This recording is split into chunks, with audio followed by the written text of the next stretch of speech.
Well, time for another little update. Been a little while since I did one, but as I've mentioned in the past, I typically don't like to do an update unless, don't like to do a video just to do a video, but wait till I have something significant to show or say before I do one. So, where we're at is finally, I think, after a year and a half of fighting all the issues that you may remember the too rich, too lean, just all that kind of stuff, and we replaced sensor after sensor and this and that and everything else. But 2 weeks ago now, 2 weeks ago yesterday actually, uh, discovered, or I think discovered, that the issue is actually, or was actually, the O2 extenders that were either bad or just did not, they did not work with the setup, which I don't know why they wouldn't, but so maybe they were just bad. I had one of the tuners had mentioned it, but I just was a little hesitant because I thought I got them from Stainless Works when I got the long tubes and all the exhaust system, and Stainless Works was a really good company, so I figured it wasn't, they weren't some cheap knockoff brand or cheap thing that I got, so I had figured they would be good, so I had never thought about that. But my power probe, the other day I realized, did continuity testing, and talking with the tuner, he's like, something is just making those O2 sensors just go crazy. And I go, well, we replaced the O2 sensors, and he goes, yeah, I know. And so I don't know, for some reason it just dawned on me. I'm like, hey, that has a continuity tester in it. Well, let me check the continuity on those O2 extenders and see what's going on. So I checked a couple of the wires, and they seemed okay, and went to one of the other wires, and it was a little weird. I kind of had to wiggle the probe a little bit, and then it worked. And I thought, well, you know what? I said, I'm thinking to myself as I'm under there, I'm like, I wonder if I can do it without these.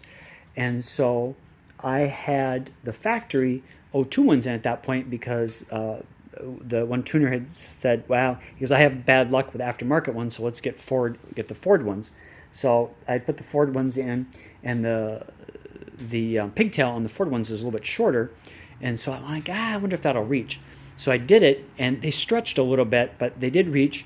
We ran it, and now it's a little rich, a little lean, kind of self-adjusts, goes back and forth. It's not super rich or super lean, or going crazy, or all of a sudden you're driving and it goes from rich to super lean, or sorry, lean to super rich. It's more the way that it should be. So ran with those a little bit and seemed good. And then I put those other pigtails in, which are actually Motorcraft ones. They're just different style Motorcraft ones. And the pigtails are longer on those. I thought they were aftermarket ones, but turned out when I looked up I found the old part number that I had bought and looked it up. It was actually a Motorcraft one, just a little bit different than the Motorcraft factory one that comes on. So the pigtail's longer. Put those back in, and boom, it was those. Then it wasn't stretching. They were off just a little bit than the other ones, and just could be a little bit of a difference. And like I said, just slightly different ones. So we kind of adjusted the tune a little bit, and things have been going pretty good.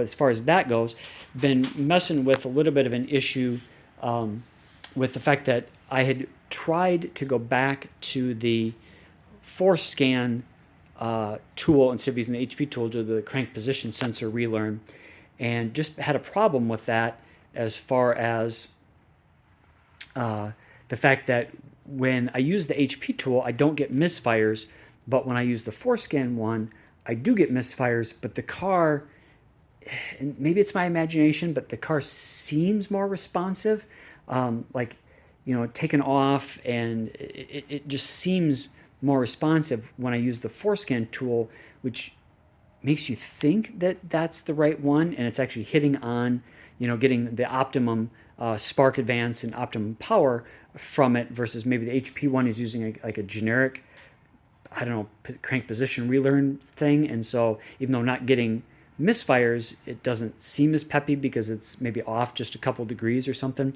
I don't know. That just could be a guess. I'm not 100% on that. But So we've been trying to figure out what's been causing those. And I just got back from this weekend going on a thing down in Wisconsin Dells called Muscle Car Adventures. And that's probably the most miles consistently, long trips, some spirited driving that the car has been on. And I started getting P2626 code, which was talking about bank 1, sensor 1, circuit, what was it, high circuit or something like that, high voltage circuit or something like that it was talking about. So it made us think that sensor, or that O2 sensor, is bad, may have gotten damaged, from the wiring or whatever, and maybe causing a little bit of an issue. So I was able to get one off eBay, which was quite a bit cheaper than where I had ordered them before. And it said it was a Motorcraft part, so hopefully it actually was. And so I put that in, I just put that in and ran it a little bit. The code hasn't gone away, but it may take a couple starts and running at 10-15 minutes or whatever at a time before that code goes away. Hopefully it will, and then that will maybe be the issue. Because the interesting thing on the way down that I kind of noticed when I was logging is that in sixth gear, I can run down the highway at 80 miles an hour, running about 1800 RPMs, and it didn't misfire at all. I run 60 miles an hour in fifth gear at 2 grand, and it's just missing according to the log. I can see them just counting up misfires. I could feel it a little bit, kind of jerking a little bit and hiccuping and stuff. So I think that those were real misfires, because like I said, I could kind of feel some hesitation a little bit. But then if I ran, in sixth gear, at 70, or actually I guess fourth gear, if I dropped it down to fourth gear and ran 60 miles an hour and it was running 2,800 RPMs, then there were a few misfires, but not too many. So it seems that weird range in there, about 2 grand, was having a lot of misfires. So again, don't know if the O2 sensor was causing the misfires or if the misfires was causing the O2 sensor to act weird. So I guess we'll see now that that's a different, or brand new, hopefully brand new O2 sensor that I got, and kind of go from there. So that's just kind of a couple of the things that have been going on. Like I said, maybe fingers crossed, after a year and a half, we figured out, like I said, what was going on with the too rich, too lean thing. Now we're just trying to figure out some other things. Another thing that was weird that happened this weekend, which has never happened before on the Muscle Car Adventures, the first time it rained on and off most of the weekend. First time the car had really seen any kind of significant rain. And so I was having weird issues with the taillights, which I think I'd mentioned before that they would kind of work, and sometimes they wouldn't, but every time I would check them, they would. And we found a loose wire on the passenger side one, but all of a sudden, neither of them were working, which was weird and had never happened before. If you turn the running lights on, they light up, but the blinkers and the brake lights don't work.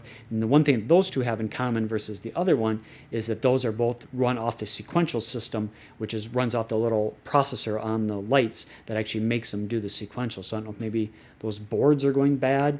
But then, like on the, sometimes you turn the car off, back on again, all of a sudden it's fine. The drive home, it seemed one was fine, but the other one wasn't. And again, it's very weird. So that I kind of got to dig into, but it was kind of scary there where neither of my taillights were working for a while there.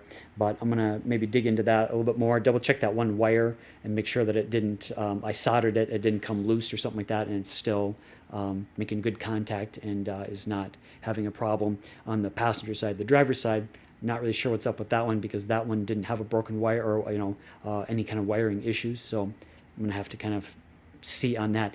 The other thing that makes it hard is it's so intermittent that when it's happening, it doesn't seem to happen at the house here so that I can do it. It always seems to happen when I'm somewhere else. Like this weekend, it was raining, and so I couldn't really do anything, and I didn't have any tools or anything with me like that, so don't know. But I've rabbled on long enough. I wasn't going to make the video this long, but so just kind of an update, like I said, on what's been going on. Hopefully I will have more good news soon as figure out some more things. Season's kind of winding down. Probably have, maybe 3 weeks or so left in the season, unless we end up with a warm fall. But always, it's probably going to go away, be put away for the winter. I am going to get the rear fender wells fixed over the winter. I talked to the gentleman about that. He's kind of backed out, but he said, when I'm done ready to drive it for the winter, I can just take it over there, and we'll put car cover on it, and he'll get to it when he can over the winter time to fix those and do some repainting on it, and a couple other little things that I want him to fix on it, because with the tires here and stuff, since the fender flare doesn't fully cover the tire, it's kicking it up and it's leaving tons of chip marks and stuff right there. So that is causing a problem. So I'm going to have it repainted, and then probably have the whole car PPF'd, and that should take care of that. So that's about it. Thanks for watching. Bye.